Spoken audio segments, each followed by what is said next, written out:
Come for the bread, stay for the politics. I'm Ben Walsh, and this is Let Them Eat Bread. Welcome back to Let Them Eat Bread. I know it's been a long time since we have been broadcasting together, but I appreciate you coming back. I appreciate you sticking with the channel. I had a bunch of things in my life that were just going totally crazy, and I did not have time to film. But I am back. It's our 20th episode. It's a special episode for lots of reasons. One, it's redemption episode for me to see if I can remake Claire Saffitz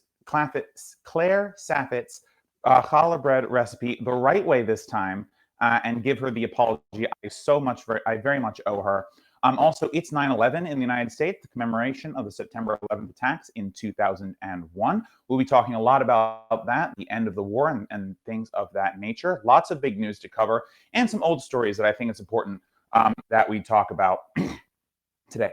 Also, we are using a different type of audio today. I have a microphone hooked up. I was lucky enough to receive this as a gift for my birthday not too long ago. So I'm really appreciating that. And I hope that you appreciate the newfound good quality audio. We are always trying to improve this show.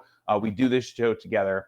So that all being said, let's get started and make some bread. So the first thing we're going to do, it is a challah recipe. We have 3/4 of a cup of water here, warmed to about 110 degrees Fahrenheit. And if you are not new to the show, you know that we're just going to sprinkle on our yeast and give it a quick toss with our fork. And we're going to set this aside. Now, the recipe, Claire says to do for 5 minutes, but she also says, or until just cloudy. So whichever instruction you want to follow is fine. If you prefer to set a timer, that's fine too. It's not going to change it either way. Just set this aside for now. And while we're doing that, we can talk about some of the other ingredients we have here. So we have 1/3 of a cup of oil. We have 2 whole eggs, 3 large egg yolks, 1/2 cup of tahini, and 1/2 cup of honey. We also have some sesame seeds we are going to be adding to the top of our bread for a beautiful flair. Also, we're not going to be braiding our bread in a traditional 3-braid or 5-braid manner this week. It is, if you are Jewish, Happy New Year. It is the 10 days of awe in the Jewish calendar, and we will be making our challah bread in the special round loaf manner. And that is demonstrative of how years in life is a cycle. It's a very Jewish tradition, and I'm very excited to take part in it today with the braiding of our chalot. So while that's going, we have 4.5 cups of bread flour here. We're going to add some kosher salt. And it calls for 2 teaspoons of kosher salt. So we're just going to be, just a little careful with how much salt we put in. Obviously, we don't want too much salt. And we're just going to mix this around a little bit. And actually, because it's been a long time since we've done it, we're going to do this in an extra special way. I'm going to use the board method for all of the things we do today. Everything's being made on a board. So this is a no-tool episode, right? So not only are we redeeming ourselves by doing the recipe correctly, I am redeeming myself by making sure that I have demonstrated to you for the first time in a long time how to actually do everything if you're just doing it on the board. So let's check our yeast here. The water is getting cloudy, so that's what we want to see. That is pretty much ready, but we're just going to set that aside for now. We'll check on that in a moment. And in the meanwhile, what we're going to do to make sure that we can actually do this the right way is we're going to pour our flour, our mixed flour, onto our board here. All right. So this is the well method, the original well method on a board, no bowl involved, no tools needed. So the next thing we're going to do is we're going to take our hands and we're going to spread this out, and we're going to create an oval, and you want this oval to be have really thick walls. So imagine you're building a sand castle, but instead of sand, you're using flour and salt. Okay, we're just going to... And the reason your walls need to be tall and thick is because we're going to pour all of our liquids right here into this well to make sure that we have the best possible chance of getting everything combined as easily as possible with as little spillage as possible. We're really trying to make sure we don't spill our ingredients here, and that's why the walls have to be so thick. So just use your fingers, just push it along to the side of the board here. You can leave a little bit of flour in the middle. It's all right. All it's going to do is allow for our liquids to mix a little bit before they get to our walls. And we are going to be bringing these walls in, so don't worry about how the exactness of them, whatever. But you want a decent sized well in here. So I can fit both of my hands, and I've got fairly large hands. I can fit both of my hands kind of in a cupped way in here. You want to make sure that you can do that, and that's not it's a little arbitrary, but it is just to tell you that you have enough space for all of your liquid ingredients, right? Because there's a lot of liquids that go into this bread recipe. So, checking on our yeast again, it's definitely done. So we're going to take our yeast. This is so scary. Okay, we're going to give it one last mix. And we're just going to pour it right in the middle here, okay? And I'm keeping my fork handy because we are going to use that to help incorporate our ingredients. So the next thing we're going to add in, add our oil. So a third cup of extra virgin olive oil. Regular olive oil will work fine, but extra virgin olive oil is just going to give you that nice extra olivey flavor. Again, there's not a ton of olive oil in here, so it's not going to make too much of a difference, just something to keep in mind. All right, the next thing we are going to add is our 3 egg yolks. Just pour them 1, 2, 3 right in there. And don't worry, we're going to mix all this up with our fork in a moment. And then I put one too many eggs in here, so I'm just going to put 2/3 of my egg mixture in here. And I'm going to save the rest for painting. If for some reason I need more liquid, I can always put a little bit of it back in. But for now, we're just going to say that that's enough. Yeah, that's enough there. So I'll put this to the side. And we'll use that later for painting our bread. The second to last thing we're going to put in is our tahini.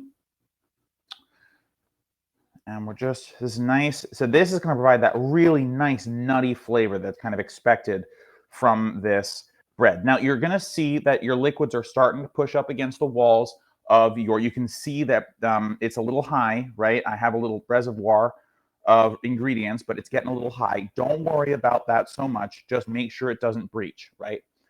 If it does breach through, you have to be quick and catch it, and you need to immediately start mixing these ingredients together. But if you did like I said and made sure that you could get your hands in a cup formation sitting in this, you will definitely be able to make it work. Okay. Then our last ingredient is going to be honey. And this is just regular supermarket honey, nothing special this week. We already have some lovely flavors coming in from our other ingredients. There's no real reason to splurge with honey.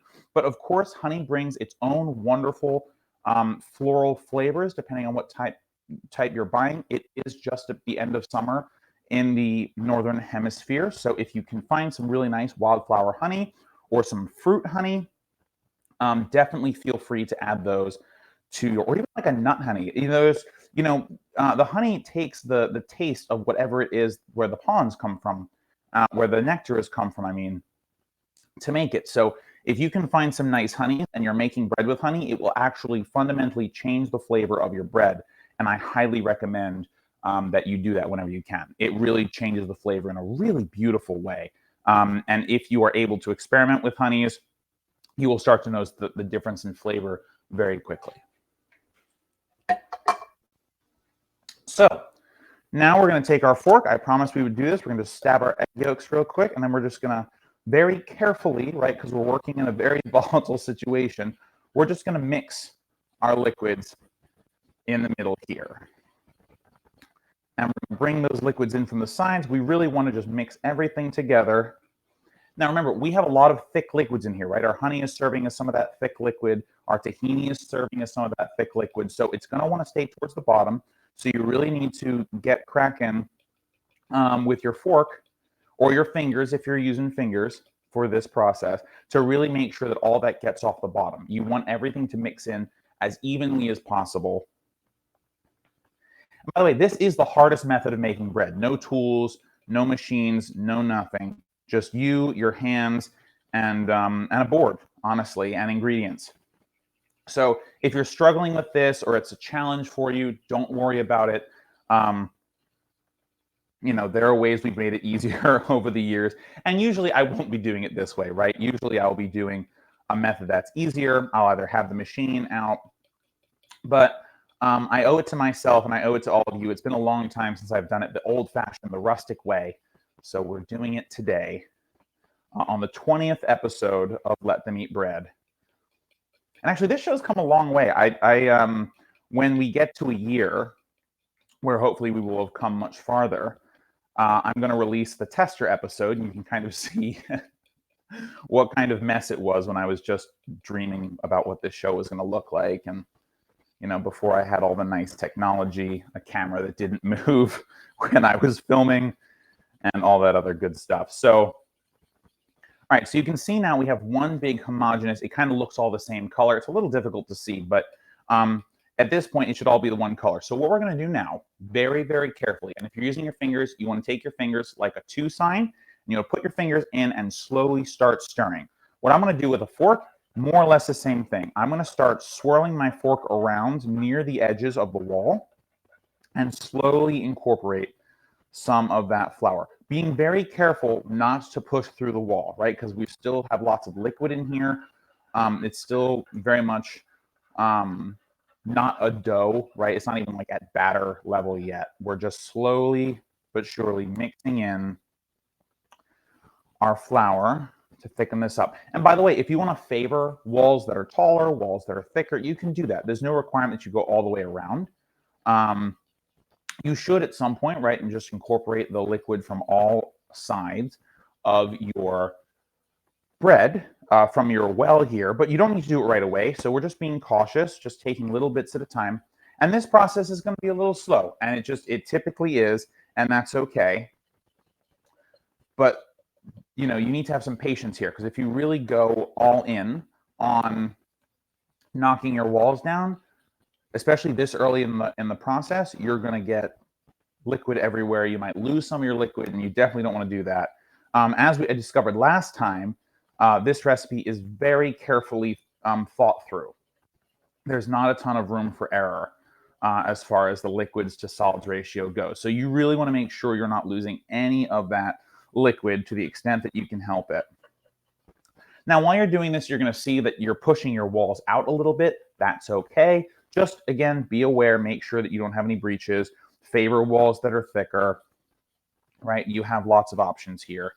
And as it thickens up, and it'll look like it's in chunks at first, but the more you work it, the less it's going to be chunks, the more it's going to be a nice, smooth dough. And when you're ready, if you have a bench scraper, you can use that. Just start taking some of this outside and just putting it in the middle. Again, try not to ruin the structural integrity of your walls, but if you have little bits of fall off that are falling to the bottom, just mix it in. It'll help with the process. It'll move this just a little bit faster.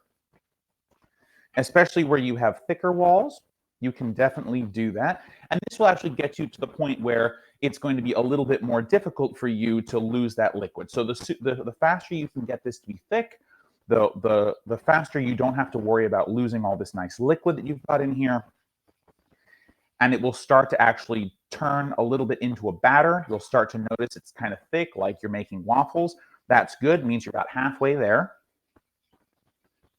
And it'll just start to come together as dough. And eventually you won't be able to use your fork. You'll have to go into a knead. And that's perfect. That's really where we want it to be. And actually, if you're using this method and there's no flour loss between the board and the bowl and other places, quite frankly, you can, you may not even have to add extra flour when you're kneading. Totally depends, right? Keep your options open. And you can see some more of my walls are kind of falling apart, so I'm just taking the flour from them and just encouraging it into my little reservoir of ingredients here. And this is just thickening right up. Yeah, look at that. Look at that. It's kind of like a putty consistency, which is great. And you just want to keep working this with a fork as long as you can.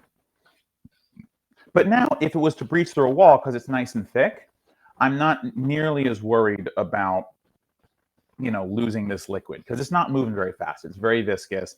And now if I really want to, I can start bringing in a lot more. You know, I'm not worried about the walls breaching. I can really start to bring this stuff in.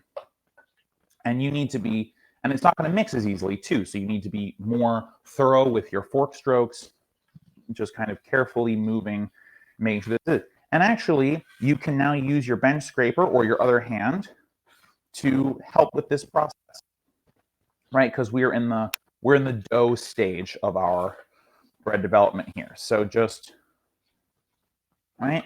And if you want to, and I'm going to actually do this right now, just get rid of your fork and just switch to kneading. You're just going to use both your hands, and we're going to work this together. If you have a bench scraper, obviously use it. It's going to be helpful. If you don't, just use your hands. All right, so I'm going to just take the last of these walls and incorporate them, making sure that I get the liquid underneath, right? Because we've been doing a lot of stirring on the top. We want to make sure that the whole bread dough is getting worked together here. So use your hands, use your bench scraper, just encourage this dough to come together and be gentle, right? Be gentle with your dough. It's not so thick just yet. So just slowly but surely. And as it starts to come together, give it a knead, right? We're gonna encourage the flour to come together into this very wet dough right now. And we're gonna do that by kneading. And we're also gonna develop that gluten, which is gonna help us rise and bake.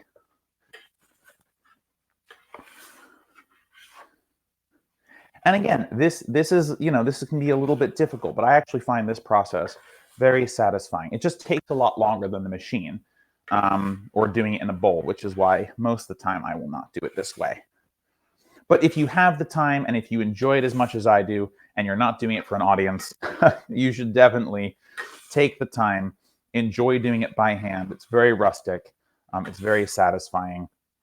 And you can see now that our bread has pretty much come together into one dough ball. It's a little shaggy, right? We're going to work it. No worries there. And we're just kind of encouraging all that extra dryness to come together. I'm going to put my bench scraper aside real quick. And we're just going to knead like we normally would. Just take it together, hand and fold over and over again. And this looks like it could have just come right out of the bowl. Yep, and it's just absorbing all that dryness. So we are probably going to need to put a little bit more flour in, but don't do it until you've absorbed everything else, right? Adding flour, it's not a last resort, but there's no rush, right? You don't really need to go ham on adding the flour. Remember, it's always easier to work with a bread that's a little wetter than a bread that's a little drier. So we're just making sure that, because we've been pretty careful about our ratios. I admit the egg was not my best move, but we're just making it work. And it's nice and soft. It smells wonderful. You can smell the tahini. You can smell the honey. Even though it's just kind of your regular supermarket honey, you can smell the honey in here, which is nice. And we're just getting up the last of that dry ingredient from our board here. And then we're going to have to knead it for real and add a little bit more flour to make sure that, you know, we have a bread that is tacky instead of sticky and really does all the things we want it to do. And by the way, if it's not sticky, it's just tacky or it's just moist, don't add flour to it. There's really no need. We're just going to knead this together. I was hoping to demonstrate the slap method for you guys today, but it is going to be quite loud, and this is my test with the new microphone. I would really prefer not to break it, so we're not going to do it today. But if the audio turns out well and you can't hear some of the sounds that are going on outside, we are definitely going to test out the slap method of kneading fairly soon. One, because it's a ton of fun. It's kind of silly amounts of fun to do the slap method, but also it's very effective. And it is something that you should know if you're baking bread regularly. Especially if, you know, you don't really feel like doing a whole knead, or your arms hurt from a workout, or whatever your reason is.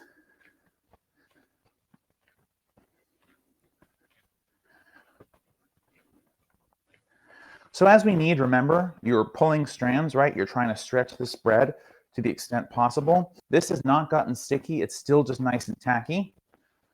Shout out to Claire. So now I've finally done this recipe right. It actually feels really good. The bread is nice and soft and supple and easy to work with. You can see that I can easily knead this with one hand and even my left hand. So I'm right hand dominant. So my right hand is usually the better hand for me, but you can see that this is a piece of cake. I'm really doing well with this. So I'd give it a few minutes, right? We're kneading by hand. You can't over knead it by, it's very difficult to over knead if you're kneading by hand, but every now and again, just give it a check. Usual window pane stuff. I'm pretty sure this is not ready, but we should just check it just to see kind of how far along the process we are. We have been kneading it for a couple minutes now. All right, so we're going to take this, we're going to form it into a ball really quickly. We're going to take a little piece right here. And then as usual, use your fingers and your thumbs to stretch it out little by little. And we're just going to see how much gluten is developed. Now, if we're doing this machine, right, this will probably be done by now, but we're doing everything by hand. No machines today, no tools. Everything's rustic. So just slowly and carefully stretch this out as thin as you can. And then when you start to kind of see your board through it, and stretch. So this is not there yet, and you can actually see it's breaking a little bit at the bottom. So we still have a little bit of ways to go with this, but we're almost there. We're actually surprisingly close. So, you know, put your back into it, my back into it. If you're here to watch, that's fine too. No need to make bread. I'm just happy you're here.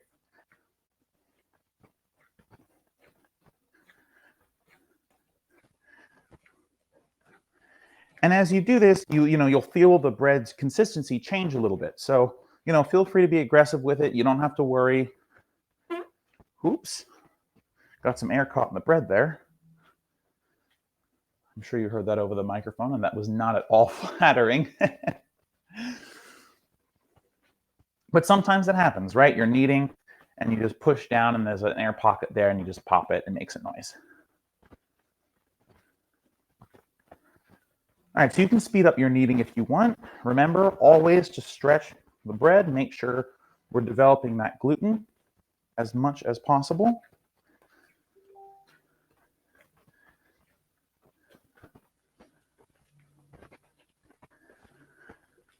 All right. So we're going to give this another 30 seconds or so, then we're going to check it. It's probably almost done, but again, just important that we check.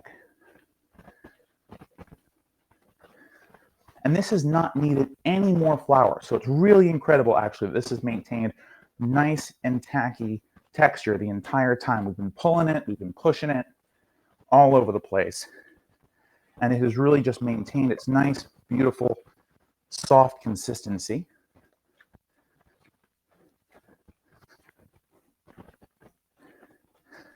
Yeah, I can't wait to play with this. This is going to be great. All right, so same thing. Take our hands in a cup formation using your pinkies to encourage this into a ball. Just round and round. It's tacky, so it's going to stick to the board a little bit. Just encourage that to come around. Nice top ball. All right, so the poke test went pretty well, but the most reliable test, of course, is the window pane test. So that's what we're going to do. Slowly and carefully, like you're making a pizza. Just spread that out nice and thin.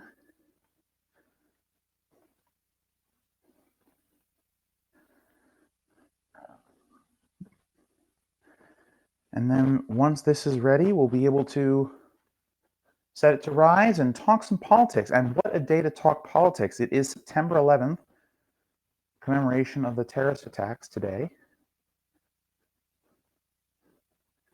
And there's so much to talk about, specifically about that. All right, so this is nice and thin.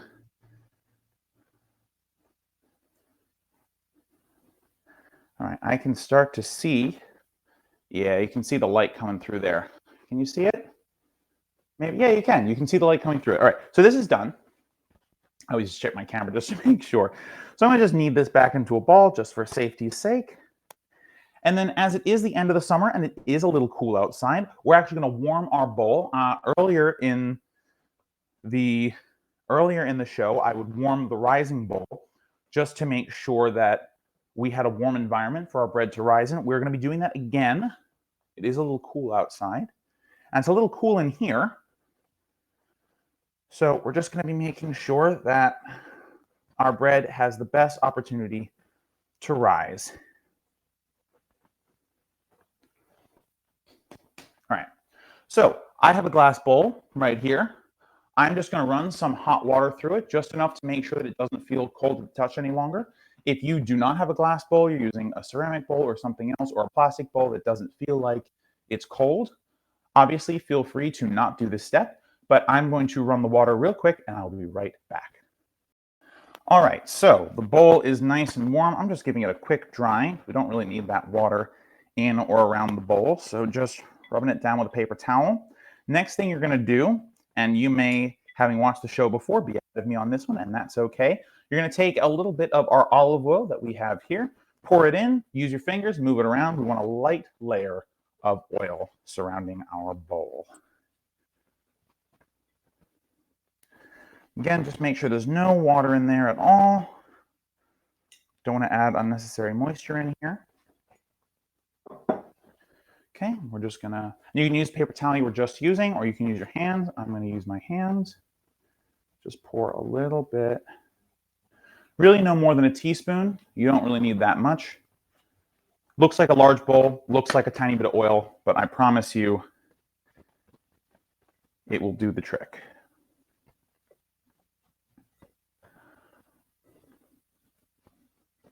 All right. All right, our bowl is oiled. I'm about to drop the bread into our bowl. Paint it a little bit with oil on the top.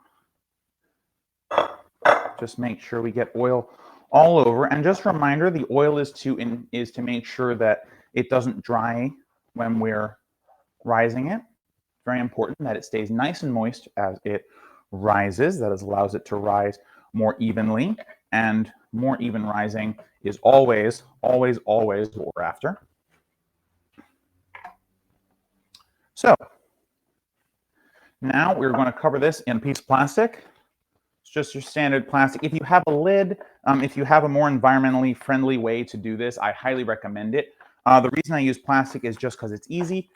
If you have a lid, though, just be careful. This is going to be rising. It's going to be producing carbon dioxide. So if you have a lid that produces a perfect seal, just be careful that your lid doesn't pop off halfway through rising. It can happen, and just be aware of that. Okay, over here. All right.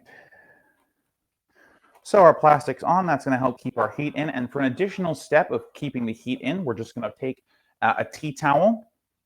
I have a dedicated towel for this, as those of you who are not new to the show will know. And we're going to set this aside for about an hour. So set a timer for an hour, and then we'll come back and we will finish baking our bread. But in the meantime, let's talk some politics. I'll be right back. We are officially back. Our bread has probably risen, so let's take a check on it. Put it in front of you first. Big reveal. All right, it hasn't risen a ton, but that's okay. What we can do is we will shape it first, and then we can leave it to rise an extra amount afterwards. So that's what we're going to do. And of course, it will rise in the oven. As I said, it's a little cooler. The bowl is a little bit cooler now than it was, so that's not a worry at all. So what we're going to do, let's put our plastic wrap to the side, reduce, reuse, right, to the extent possible. And we'll just set this to ounces, because we will actually need it to be in ounces eventually. Where's the ounce button? Perfect. Okay, let's turn that off. All right. So just gonna plop this out. There you go. In our bowl here. Okay.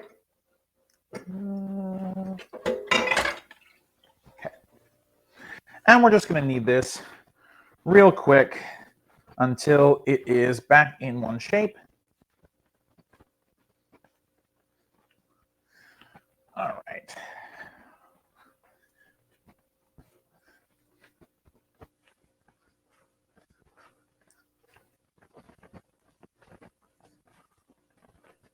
And this is just going to absorb some of the oil in here. So you may need a little bit of extra flour. That's okay. No worries. We're just trying to get this. I'm just kneading it real quick to kind of get it back in one even consistent shape.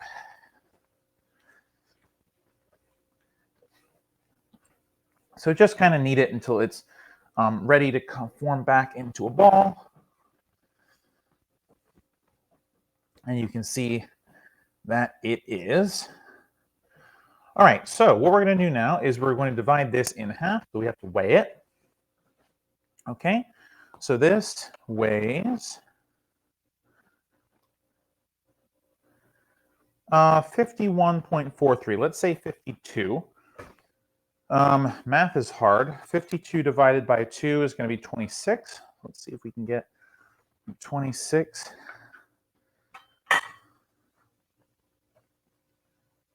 Oh, wow. Almost. Almost. So this one's going to be... Oh, look at that. Damn, I'm good. Sorry, that piece of braggery was not necessary. Okay, so I've got my 2 balls of dough. I'm just going to knead them back together real quick before we cut them again. We're going to cut these into 4, and we're going to make our rounded loaves from the 4. So 26 divided by 4 is a number. If you do math, put it in the comments. 13, 6.5. Okay, so 6.5 each is going to be our desired number here. So let's cut this in half. See how much this is. All right, so that's 11.57. So we want it closer to 13. I'll take a little bit away, just under 13. Okay, and then this is going to be, okay.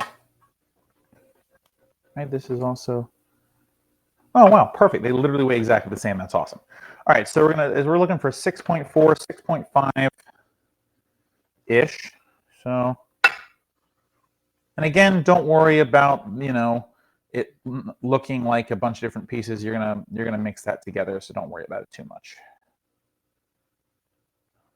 Wow, I was really struggling to get this 6.4 up here. I'm really gonna need this afterwards. All right, close enough. So just take your little piece that you've just totally obliterated and knead it back together. We're gonna make these into strands, so no worries about that. All right, so I've got my first little ball here, got my second little ball here. Let me just quickly turn this into a ball. Boom. And then we're gonna do the same thing with this one. We're just gonna cut it in half, weigh the smaller one.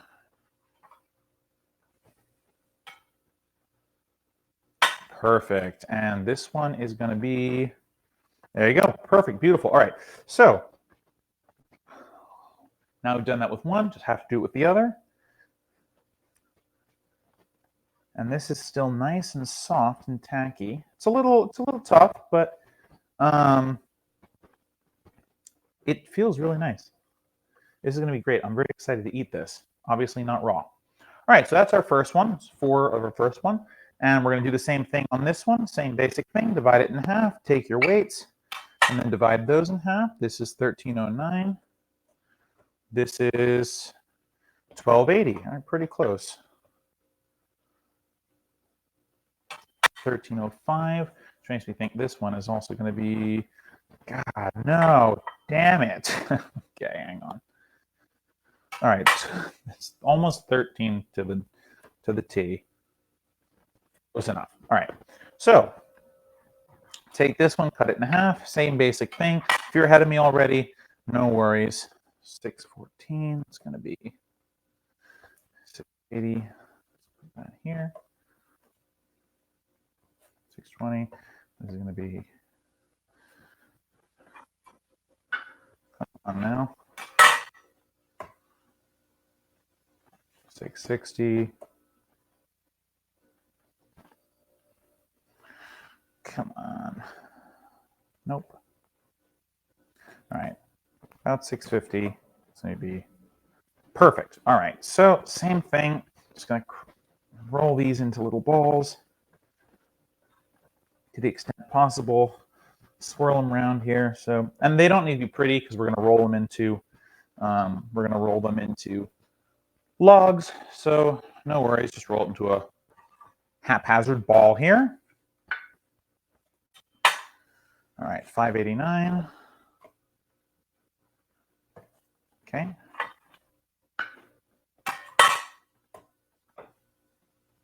Okay.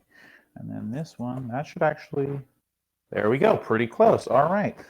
All right, so now we have our 2 sets of balls. We're going to start actually making them into our challah. So the way we're going to do this, and we've never done this before, so we're going to take it nice and slow. Let me just knead this one into a solid ball real quick. Not as nice looking as the other ones, but it doesn't really matter. Hopefully that wasn't too loud for you. All right, so this can turn off. So we're going to take our first ball, right? And we're just going to do, as usual, press your hand into it, drag it back. Press your hand in and drag it back. Press your hand in and drag it back. And now you have a log. So what we're going to do is we're just going to take and push and pull and stretch this out.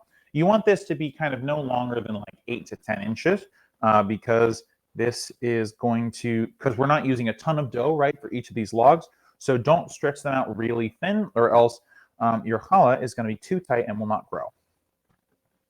It'll grow on the second rise, but it won't grow well in the oven. And really, you kind of want this to have lots of room to grow and be happy. So, all right, so this is probably about the length we want. Obviously, you can see it's a little chunky on one end, so just take some time, use your fingers, just kind of spread it out, spread it in the middle, and then spread it back out, and see if you can even it out a little bit. There is no real need to taper the ends here like you do for a regular challah recipe, but if you want to, there is nothing stopping you from doing that. You are not going to hurt it otherwise. And then we're just going to set it here to rest for a second. We're going to do the same thing with the other 3, and then I will show you how to put them together into a beautiful round challah. Now, these challahs are going to be a little small, so if you only want to do 1 instead of 2, you're welcome to do that too. Just keep in mind, it may grow to be very big. And just make sure you have a knife that's long enough to cut across your nice large round challah. I actually last week I made a similar version of this with my own challah recipe, and the bread was too big for the knife. So trying to learn my lesson from there. So all right, so we've got those 2 of those. This one's a little thick in the middle, so let's just spread that out a little bit. All right. Again, do the same thing. Take your time. No rush here. No shortcuts either, by the way. So just go ahead and do it the old-fashioned way. Everything is being done without tools today, as I mentioned. So we're doing this in the most rustic way possible with our hands. There really is no better way to do this, mind you. I just, threw that in there.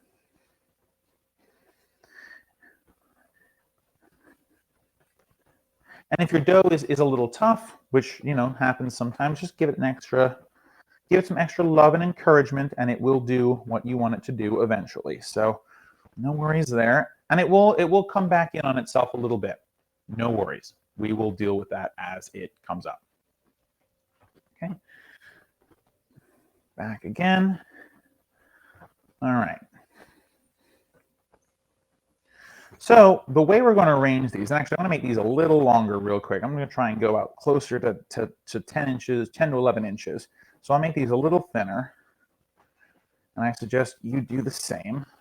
Kind of underestimated what I would need here, but that's okay.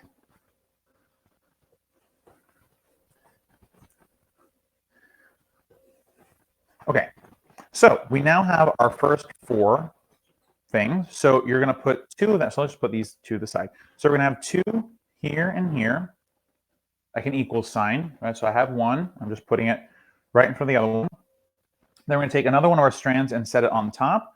But what we're going to do is we're going to lift the back version and we're going to set it underneath the bottom one, okay? So that one side of the one we put down is over and the other side is under. Now we're going to do the other thing with our last one here. We're going to set on top, but we're going to do the opposite one. So the front's going to come up and be the under one. So if you look here, let me just even this out a little bit here. If you look, you can see that we have we have each braid only goes over the other one time, okay? So now what we're going to do is we're going to take the under ones, the ones that are underneath, right? And we're just going to rotate them over here. And you can stretch it a little bit. We're going to, okay? So each side, we're going to pull and pull and pull, okay?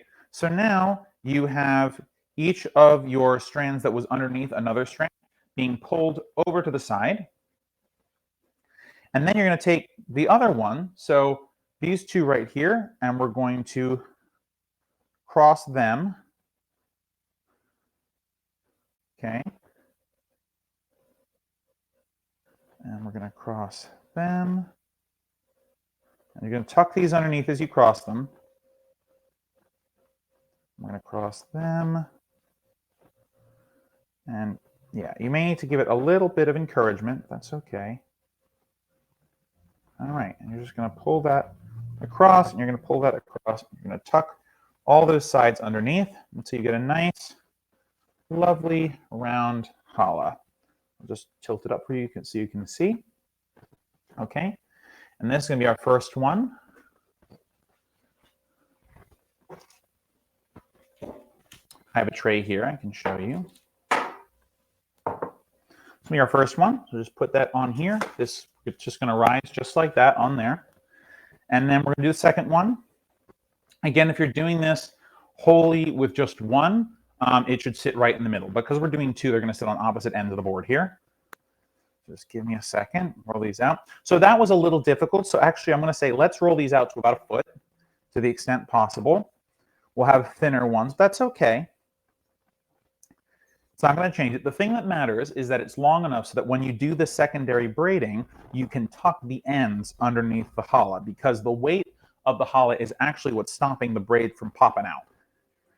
So you just want to make sure that that is the appropriate length for that. And obviously, to the extent possible, you want them to be about the same girth all the way through. It's going to be difficult sometimes, but it is what it is, right? So just make it work.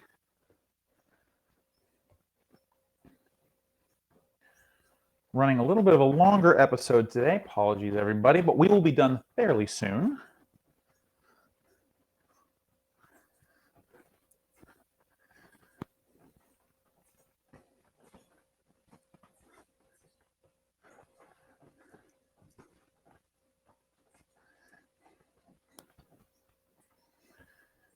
We're just going to push. Now, I have not needed to add any flour to this as I've done it.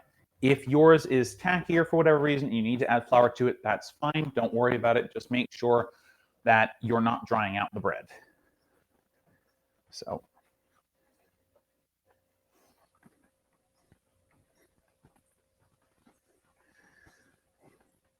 And make sure that they're the right length. And again, remember, they're going to come back together a little bit, right? Because it's a little bit of an elastic process. So if you thin it out a lot, that's okay. It will come back a little bit. So don't worry about that too much. Actually, I'm going to lengthen these a little bit more with the anticipation. You can actually see them coming back on themselves on the board. So.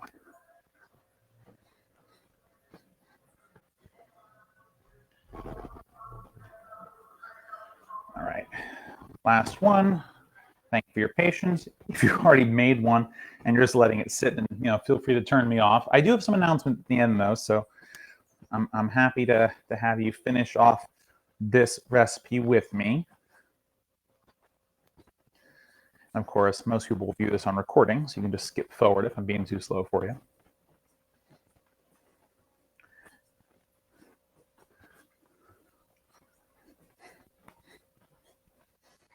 All right. So this one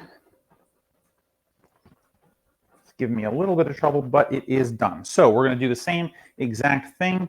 We're going to have these two here, nice and long. Yeah. We're going to have it here. Do the exact same thing. Flip over one side. Do the same thing again. Flip over the other side. Make sure that only one braid only covers the other braid. And then we're going to take the side that's flipped over and just rest it there, over, over, over, over. And then we're going to combine with the other one and tuck underneath.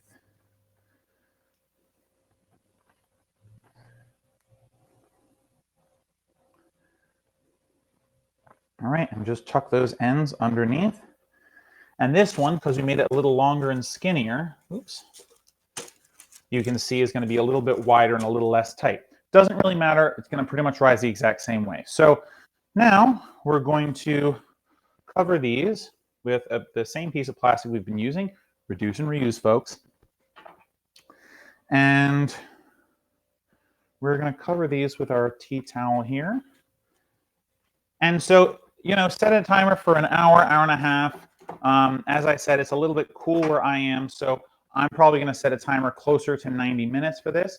Once you do that, you're going to throw it in the oven at 375 degrees, I believe. Let me just check that real quick.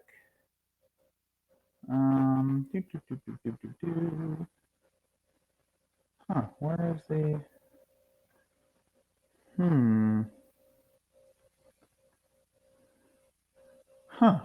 I cannot find the oven temperature. Weird. Okay, I'm pretty sure it's 350. Let me just check real quick.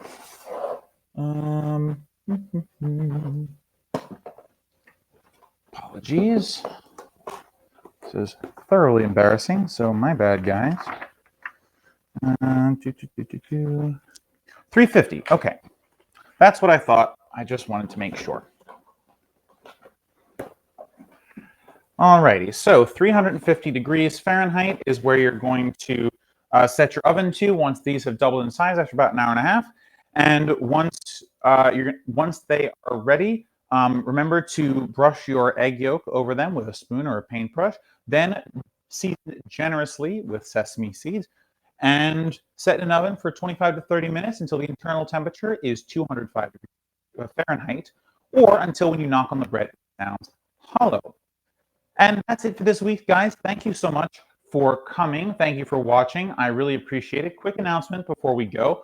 Next week will be a recorded episode. As I mentioned earlier in the program, my friend Lauren Ashcraft will be with us to discuss some stuff. I was on her show, so she's going to come on mine. We're going to talk about hopefully a whole host of topics, but we'll see as we get closer.